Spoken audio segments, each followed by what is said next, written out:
Hello and welcome to Elena Meets the Author. This podcast explores how authors create a world that we can escape into. Join me as we demystify the magic that keeps us turning the page. Hello and welcome to Elena Meets the Author. Today I'm speaking to Samantha Greene Woodruff about her suspenseful and fascinating novel, The Trade-Off, a story about the Wall Street crash of 1929, also known as the Great Crash, where the stock market plummeted 79%, marking the end of the Roaring Twenties and the beginning of the Great Depression. This is a story about a fictional trailblazer named Bea Abramovitz, a petite and beautiful brunette who lives in a Lower East Side tenement with her family. Her parents had fled the pogroms in Russia. Bea is a genius with numbers and mathematical patterns. She is determined to make it on Wall Street, but she has 3 strikes against her. She's poor, a woman, and Jewish. She predicts the crash is coming, but no one believes her. In Samantha's novel, we follow Bea's struggle to make a career in finance in the 1920s leading up to the crash. The story has so much to love. Family dysfunction and emotional baggage, ambition, greed, redemption, romance, New York in the 20s, and a female protagonist you can't help rooting for. This is Samantha's second novel. Her first, The Lobotomist's Wife, another work of historical fiction, was an Amazon bestseller. Samantha knows how to write a story you can't put down. And that's true for both times I read The Trade-Off. So welcome to the show, Samantha. I'm so glad you said yes. Thank you. Thank you for having me. And what an introduction. Can I go now? When someone asked you to give a one-sentence description of your book, I read that you said The Great Gatsby meets the marvelous Mrs. Maisel on Wall Street. Can you expand on that? Oh, sure. So when I decided to write this book that took place in the 1920s, at first I was very intimidated because I think there's so much written in the 20s, and historically, it's such an era that's been done a lot in historical fiction. And I think that Gatsby is obviously one of the major works of fiction. It wasn't historical fiction at the time, but now it's history that is so emblematic of the 20s. And so I wanted to make sure to capture some of that footloose and fancy-free feeling in The Trade-Off. So you definitely have, there's nightlife in the book and the places are all real and all, I really did all that. And then I did give you one party at a mansion in, an oyster bay.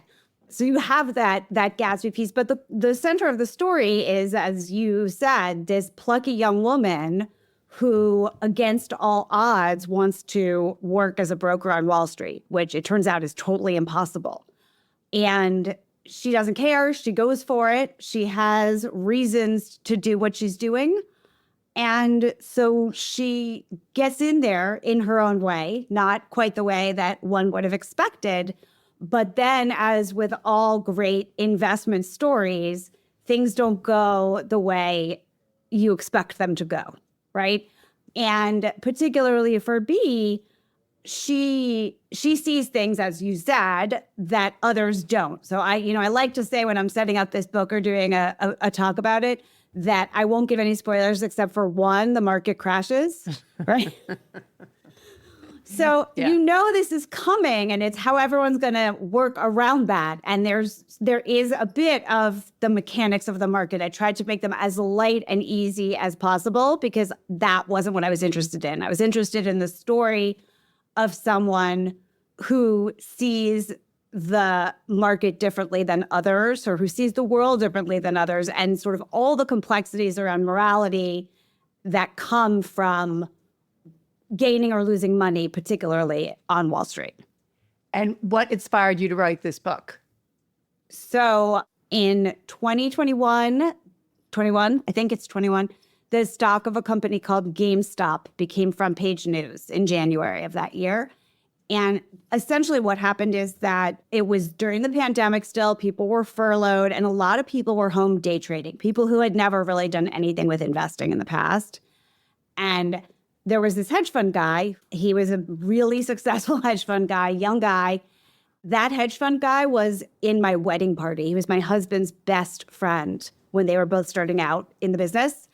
And I got to see the other side, the side of like this guy who is a hedge fund guy who's being vilified by these everyman investors who decided to drive up the price of this stock and band together because he believed that the stock was overpriced and was going to fall, which means that he sold it short. The mechanics of which you don't need to understand that many details of, even to read my book and understand it.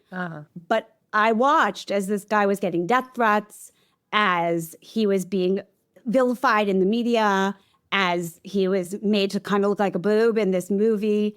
And he's a human being, and he's like a good guy and a family man, and he has many kids, and he's a part of his community. And I said to my husband, like, forgetting the fact that maybe compensation is skewed on Wall Street and people make more money than they, let's not say should, but an exorbitant amount of money for what they do.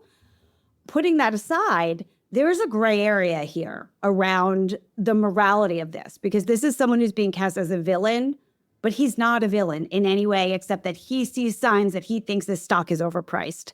And people felt like that was bad-spirited. And I said, I wish I could write about this, but I write historical fiction. I'd write. At the time, I'd written one novel, but I really love historical fiction, and I felt like it was my niche. And my husband said there actually was somebody who short sold the crash of 29.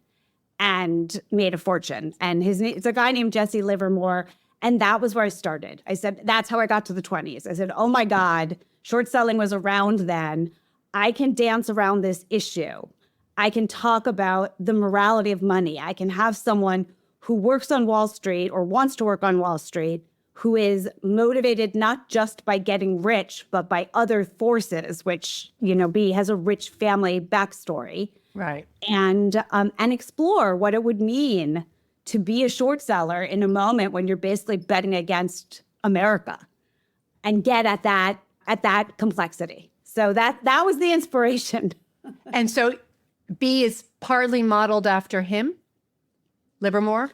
She is modeled after Livermore in that she has this math. Livermore, I imagine many listeners have no idea who he is. I had never heard of him before my husband told me about him, and then I started doing research. But he's still to this day legendary in the banking world. So a book came out in 1923 called Confessions of a Stock Operator. That was a fictional memoir, but it was purported to be his memoir that he pretended was fictional, that he had someone else write but had a hand in. Mm-hmm. And within that book, he lays out these rules of trading that are still taught to beginning traders at investment banks today. Like, he really had a way of seeing the market that was totally new, totally unique, and was much more about patterns and his understanding of numbers and his ability to move things around. I think of like A Beautiful Mind when like the formulas are spinning around. So that I gave that to Bea. Okay. But then the rest I didn't, because what I discovered when I was researching him is that he was a bad operator. He was exactly the kind of person I didn't want to be writing about. He was my anti-hero. And so I figured, I like to write about strong women trying to make their place in a man's world. I think it's a struggle we continue to have to this day. And so I feel like we can't talk about it enough. And so I said, I'll make this be a woman. Great.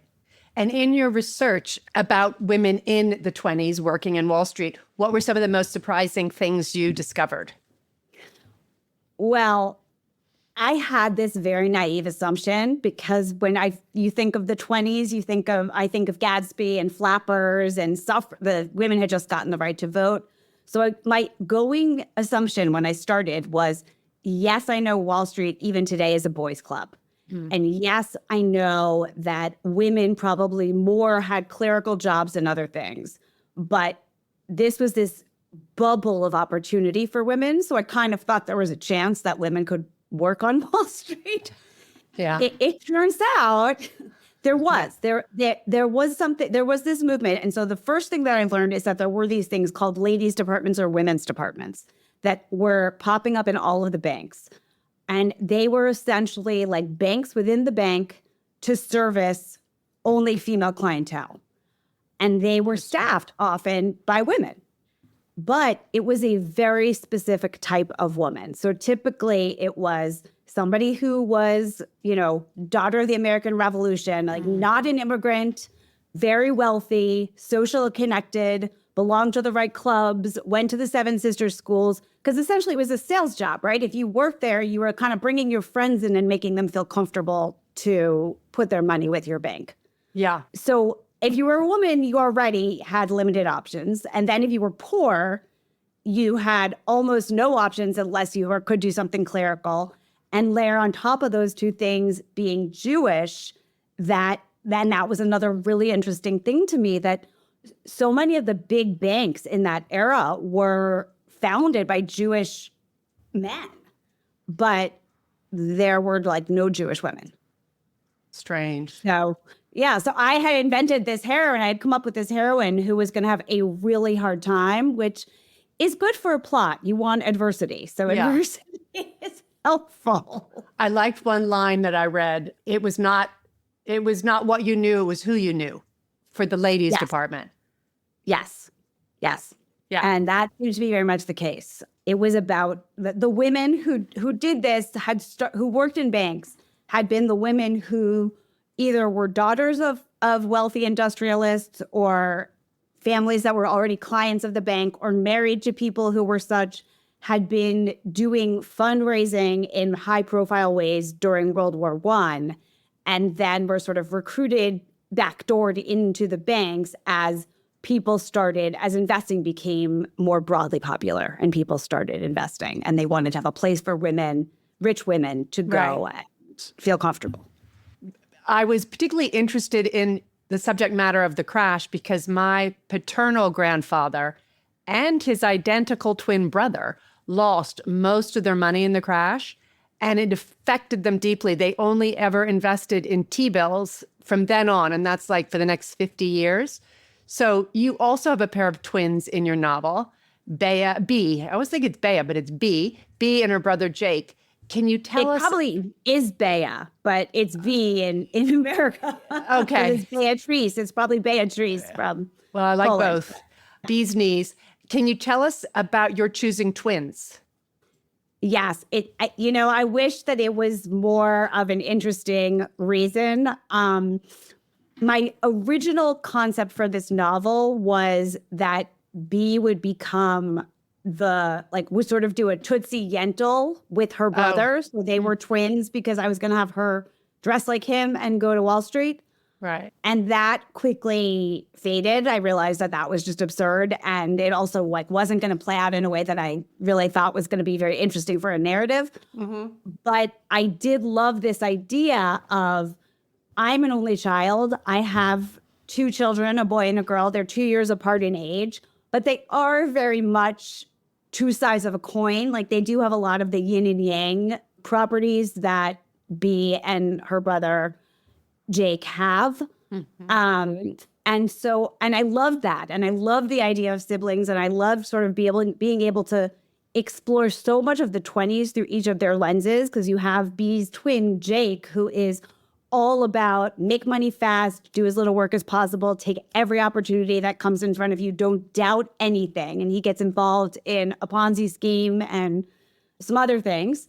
And then you've got Bea, who is this hardworking, super cerebral, going forward, but he sees her and appreciates her for who she is. And her family, especially her mother, doesn't for a good portion of the book. So I started to have a lot of fun writing this relationship, and also that idea of the sort of symbiosis that twins have. So I kept it in the story. It just became something different than what I had originally thought it was going to be. And they look quite different. Yes. And he's the golden boy, and he looks like the golden boy. And he has no problem getting a job on Wall Street. Correct. Because at the time, while there was only a certain kind of woman they were hiring, there was a moment when there was so much investment going on that the banks were hiring, and they could train you. They just wanted bodies in seats to do the trading and the client management and all those pieces. And so if you were a good salesman and male, even if you hadn't graduated from college, whereas the women had college degrees, You could be a woman and be the secretary of someone who was half as educated as you were, but if they were male, they got the job. So I thought that was very clever, the way you merge those two people into one trader, right? Yes. Yes. Did that come to you early on? Yes, I think it was the more mature evolution of this idea of Bea dressing up like yes, exactly. And actually, like the original title for the book was The Secret Broker. That's like what my first draft was called, The Secret. And I thought that was going to be the center of the narrative. But as I started between doing research and like all the things I was learning about what was going on financially, but in the culture as related to finance. So you had like the big Florida bubble, like in the more middle of the 20s, which I originally was going to have Jake get involved in. And my editor said, that's its own book. Right. Don't do that in this book. And then this Julian Petroleum oil scandal, which is in my book, which is like one of the first Madoff-like Ponzi schemes that happened out in California. Like there were all these other things. And I said, there's more, like the book became bigger than just Bea finds her way to be an investor as the woman behind the man for her brother. What I love is that you learned so much about what was going on in the 20s, but it's a story. You've made it a story. So it's all accurate. So it's a really nice way of learning about the 20s. You're right. There was so much going on. And your setting is so good. I got a real feel for 1920s New York with the Wall Street thriving, life on the Lower East Side, the speakeasies, the flapper fashion. You mentioned the Lexington line. I'm like, oh gosh, they had a subway then. And so I was imagining that this was very fun research. It was super fun research. I mean, the internet is amazing. Like I started writing as a second career. My first novel came out when I was 47. And so I did the majority of research and writing for the Lobotomist's wife, like in the early, into the pandemic. So this was the first book. The trade-off, I actually did some research by talking to people, whereas the Lobotomist's wife, I didn't. But you can get so much if you stay with your queries, and now with AI, using the ChatGPT, right, was hugely helpful. It's not the end of the research process, but it is a great way to start because you can ask abstract questions and it'll spit out answers, and those can give you things to then go and follow up on. So it was, I love learning about it. And I think that's the promise of historical fiction, that you're going to learn while you're reading. Like, so I feel like I owe it to the reader to make sure it's as accurate as possible and that there's some real stuff in there too. So you're really kind of in it. Yeah. So the other thing that I loved was the friendships, the girl friendships that Bea had. Yeah. Can you tell us about these friends and what each of them sort of brought to the party? Sure. So Bea has a group of friends. There are 3 other women besides Bea. There's Sophia, who is an Italian immigrant who lives in the tenement above Bea's. And she really represents like the more classic immigrant story in that she has come to America, like her family came to America. The fact that she's Italian and Bea is Jewish, also, I kind of wanted to show that it wasn't totally siloed and that there were different ethnicities living in the same tenements and in the same, sharing neighborhoods, even though you had the Italian quarter that was right above the ghetto, which was the Jewish area, but there was still lots of cross-pollination happening. And Sophie is, in many ways in this book, she's the voice of reason. She's kind of the one who's wise and sees the big picture, and she gets it, and she's reserved and calm and very willing to plod along, whereas Bea is much more a little bit brash and driven by her emotions and her thoughts. And, Bea is the one who, like, if Bea's going to say something, Sophie's going to put her hand over Bea's mouth and make her wait 5 seconds before she speaks. Like, that's kind of the friendship that they have. And then when Bea goes and does work at JP Morgan, at the House of Morgan, she she eventually has two friends there. One is Henny and Henrietta. And Henrietta is Jewish, but she is a second generation Jew. So her grandparents came to America, and her family is already established. So she has some wealth, family wealth in her own right, but she's very preoccupied she's the closest to a flapper of the group of friends. And she's the one she lives on her own in a rooming house in the village with other girls who are Follies dancers. And she wants to be a quote unquote modern girl. And as a result, she has a real rift with her family, which sort of helps in the end, that rift it helps Bea see things in a different way, and then helps Henny see things in a different way. And so there's that piece. So then you've got Millie, and she is the opposite of thoroughly modern Millie. She's the archetype of a woman who would work at a bank if someone were to be working at a bank in the 1920s. She comes from a wealthy, purebred American family. They have a key to Gramercy Park. She doesn't need to work, but she's very awkward and bookish. And as a result, she doesn't have any male prospects. She's just not that interested, but she's working because of that. She's working because otherwise, what's she going to do? And you have all different kinds of women, all with their own journeys to go on in one way or another. And it was really important to me to have a group of friends in this story because, well, first of all, in The Lobotomist's Wife, it was quite my protagonist's life was pretty lonely. She had one friend. And since I've been writing, I've developed this incredible community of supportive female friends. And, it's so amazing at this stage in life to all of a sudden have this new community of friends. Mm-hmm. And I wanted to capture that feeling, the feeling of being in a group of women where everybody is rooting for each other's success. Because it happens. But so often what gets written about is the opposite, is the backstabbing and the clawing and the meanness, which also has its narrative fun. I'm not saying it's not fun to read about that. And I'm writing a book now that has more of that in it. But I really wanted to capture the incredible magic that happens when you have a bunch of women who can see each other for who they are and support one another to be their best selves. And I hope that you get that from their friendships as you're reading. Definitely. No, I loved having that friendship. They were also different. And then when good things happen to Millie, the way that everybody's happy for her, even Bea, when it's unfair.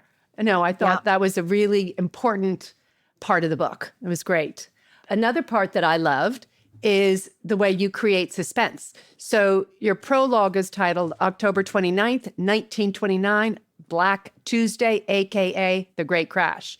So you start with the crash, and then the rest of the book covers the 3 years leading up to the crash. So the reader immediately knows disaster looms. Was that an easy decision for you to make? I mean, it's perfect because the whole time you're like, you want to read to get to the end to find out what happens. And once you've answered that question, would you mind reading a bit from your prologue? The editing process is so long that I don't know when. I know that from the first draft, I had some version of the crash, and I wanted it to be visceral, and I wanted you to feel like you were there. The choice, though, to put it as a prologue, I really like that structure, the DABC structure, where the story is going somewhere. Yeah. Because I think, but for this book in particular, I wanted to say to the reader from the beginning, we all know the crash is coming. I don't want you to think that I'm maybe writing an alternate history where the crash isn't coming. Right. This is not an alternate history. This is going to lead to the crash.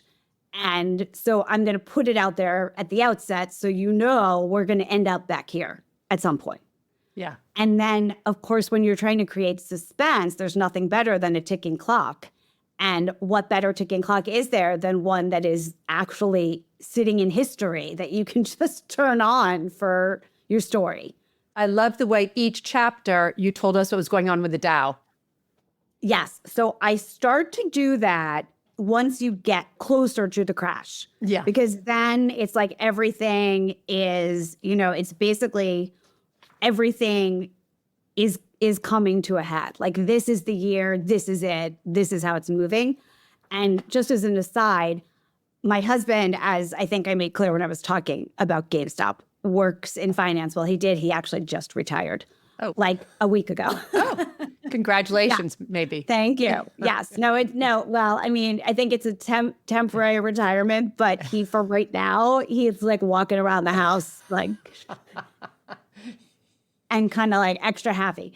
But because he has access to so much financial data, he was able to get me historic information. And I used to do market research for a living. So I have an MBA. So I like to kind of muck around in a spreadsheet and chart things. Right. And so I had the Dow data. I had the daily averages, the weekly averages, the monthly averages, and the annual averages for the Dow from 1925 through 1930. And I charted them all in different ways, and they became like my Bible. So one of the reasons that I put all of those dates in the Dow at the end of the book too was that I wanted the reader to have some sense of where the market was sitting versus where it had been before and what that might mean. I actually wanted to have a bigger chart, but it was killed by the editor. I'm not surprised. Okay. Yes. But if you want to see the charts, they're on my website. I have like a behind the book presentation. No, it's actually, I have one slide where like I've got the New York Times headlines with the days of all the 4 days of the crash. That was another learning. The crash was really 4 days. Oh, Black Thursday or whatever. It started on Black Thursday, and then it was kind of like, oh, wait, maybe it's going to be okay. No, actually, it's not. If you should be doing that now. Right? I know. Well, Andrew Ross Sorkin, who wrote Too Big to Fail, his book, he just wrote a book, 1929, that is about the crash and beyond. I've not yet read it. It's like this thick. Oh, right. Yeah. But I'm like, damn, why didn't that come out before when I was doing my research? Because it is a very sort of readable social history with insights specifically between now and what happened historically in the market. So you didn't settle on, was it The Secret Broker? You settled on The Trade-Off. Was that an easy decision? After we entertained about 50 other titles. It was a very easy decision. I saw that in your acknowledgement, so I thought I had to mention it.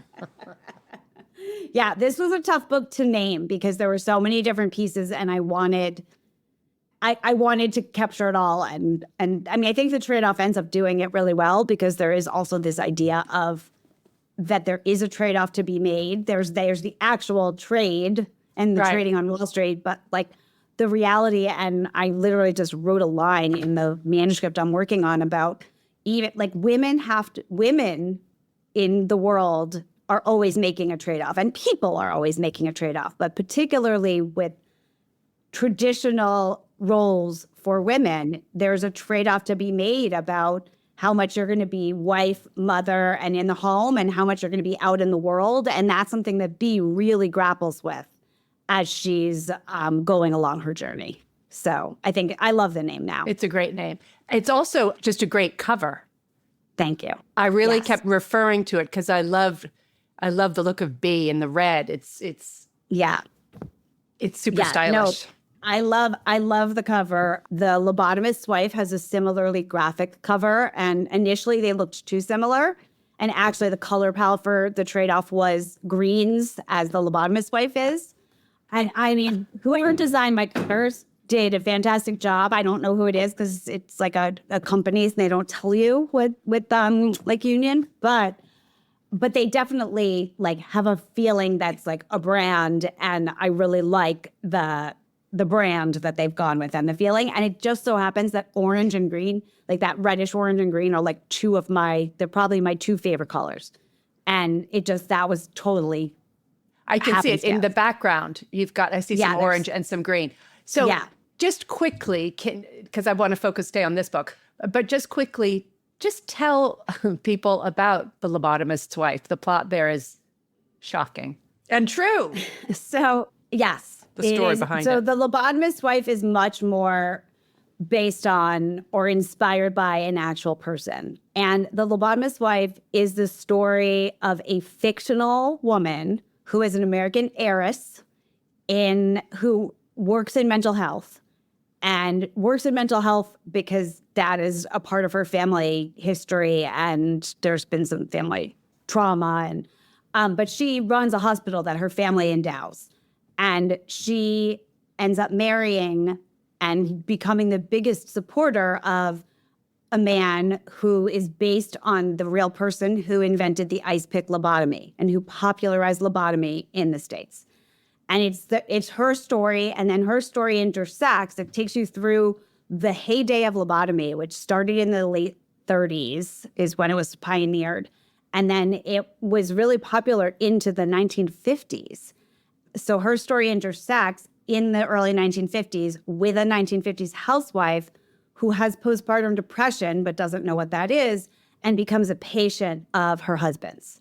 And all of a sudden, there's a lot of questions about the good of lobotomy or not. So there's a suspense element in this book as well, but it really comes in the second half because in the first half, you're getting much more of the history of lobotomy and the development. And I really wanted to explore why it was seen as a miracle cure and try and have the reader understand in the moment there was a reason that lobotomy, like it wasn't seen as barbaric. So, yeah, so that's the first one. Wow. Totally different. Yeah. A totally different topic. Fascinating. So back to the trade-off. What do you hope readers take away from your book? Oh, wow. I think that there's a lot of themes about family and love and trust. And at the end of the day, though, I think it's a story of perseverance and a story of self-reliance. And I hope that readers come to see what Bea is forced to do is decide whether to trust herself and her instincts or not. And ultimately, she does. And hopefully it pays off for her. You have to read the book to find out. But the idea that you can be true to yourself and, naysayers be damned. That journey and that strength is really important and is okay to honor. Which is kind of interesting, too, because you said this was, you wrote your first book when you were 47. It came out when I was 47, so I probably started about 45, 44, 45. But still, that's like, you must have had to really believe in yourself to go think, I'm going to be a writer after having a career that was nothing to do with writing historical fiction. Yes. I mean, that's a great question. I don't know if it was belief in myself or OCD. I think once I decided I'm pretty good at being task-oriented. So if I decide I'm doing something, I want to do it all the way through. I never thought I would be a published author. I started writing The Lobotomist's Wife. I took a continuing ed class at the Writing Institute at Sarah Lawrence. It was about a housewife in Greenwich who was dissatisfied with her life, even though she seemingly had everything, and she starts acting out. And I was never planning to do anything with it. I was just seeing if I could write a novel. Like, I've always kind of been a good writer, but I was a business writer. Like, I wrote a lot of presentations, and people liked me to write their presentations because they were catchy and told a story. Right. So I've always sort of known that I've always loved writing, and I've always kind of been seen as a good writer. But I never considered turning that into novel writing. And then I took this class, and then I was like, oh, I like novel writing. And then I learned a little more about lobotomy, and all of a sudden I had this idea of taking a dissatisfied housewife, putting her in the 1950s, making her a patient of a lobotomist. And I said, oh, historical fiction. And I studied history in undergrad, so then it all came together. So once I was onto The Lobotomist's Wife, I just felt like I had to write that book to the end. I didn't think anything was going to happen. And then I had this Cinderella story of I was writing a blog, and my friend has worked in publishing forever, and she said, I know you can write, I read your blog, but I'm worried that you're spending all this time on a book about lobotomy. I don't think anyone will read a book about lobotomy. When you have 100 pages or so, like when you have a chunk that you think is worth showing someone, would you mind if I slipped it to my friend who's an agent to see if she thinks anyone would, like, who we would try and get to buy this book? Like, who we would try and get to represent you and if there's publishers that would want to publish it. And I said, sure, I'm happy to have eyes on it. And that woman ended up asking to become my agent after reading the first 100 pages of my book. Wow. Her name is Kathy Schneider. She's at Jane Rosen. She's still my agent. I love her. She's awesome. And yeah. Wow. But so that was like story. a total Cinderella moment, right? Like that never happens. So my goal was just to have written a novel, to say I started from the beginning to the end and I wrote a novel. Right. And then Task-oriented. Yes, very task-oriented. And like I said, a little OCD, like a little, now it's in me. I have to do it. So I don't know what was believing in yourself. I mean, I think writers, you have to have a degree of self-motivation. And I think we also live with a great deal of self-doubt because as a class of working people, we're quite analytical. And so we'll overthink our way to failure, to nothing. Yes, exactly, to failure. So tell me, what are you working on now? So I've done a complete pivot for a little while. I have another historical idea that I started writing, and my agent suggested, it's a little dark. She suggested maybe I try and do something different. And since you're very familiar with Greenwich, Connecticut as well, I live in Greenwich, Connecticut. I've lived here for 16 years. I always think I have an observing eye about it. And so, and over time, finance husband, Greenwich, Connecticut, my agent gets little snippets of life here. And I'm very aware of the ways in which life here are not the same as they are almost anywhere else. And so she said, oh, people love to read about that. Could you write about it? And so I sort of, from there, said, okay, so I'm trying to write somewhat social satire, suspense novel, contemporary, set in Greenwich, Connecticut. And the basic concept is it's 3 women, preschool age kids. So just starting out. One of them is 3rd generation born Greenwich, like Greenwich royalty. Right. One of them is super liberal, fresh from the city, but her husband has sold his startup. And so they're newly wealthy. And he's gone to college with the established Greenwich woman. So he's sort of always wanted this life to some degree. And so they move in and they move into Belhaven. And then there's a 3rd woman who is sort of a classic social striver. She's come to Greenwich and she wants to join the right clubs and she wants to volunteer for the right organizations. And it's about, they all want something. The woman who's moved from the city, who's really the protagonist, is struggling to get pregnant again and have another child. And so her greatest goal is fertility. But one of the 3 of them is a sociopath. So things happen. Okay, I'll definitely be reading that one too. Right now it's called Good Breeding. Oh. Yeah, see, I like that. I like your response. Yeah, interesting. And I'm looking forward to seeing the cover. Yeah, we'll see. It's going to be, okay. Yeah, it's a big departure, but it's fun and it just takes me to a different place. I will come back to the historicals because I really do love them, but it's fun it's a different muscle. Now that I've learned how to write historical fiction, I'm trying to learn how to do this and it's totally different. So great. I think that's it for my questions. I mean, one last just throw, surprise one. Tell us something surprising about yourself. I'm such an open book. Like, I mean, the thing I'll say that's surprising about me is that I love to sing. And like, if I could have been anything in my life, it would be a rock star. Like, that's really like, no joke. But I feel like I talk about it a lot. I love to do karaoke. Like, I'm the person that you hate to do karaoke with because I kind of go and I sit and smile and then I take the microphone and I'm like, hey, I have a number for you. Like, that could be a book. You could write something about being a rock star. That you'd love it. Yeah, you're right. You're right. Okay, well, that's it. That was great. Thank you so much. Thank you so much. I hope you all enjoyed that interview with Samantha. She may only be 2 books in, but I am convinced that she's an author to watch. She gets what makes a good story. She's observant, creative, a bit obsessive, those Dow Jones charts, wow, and a very good writer. And my call to action, 70% of the people who listen to my podcast are not subscribing. What's going on out there, you listeners?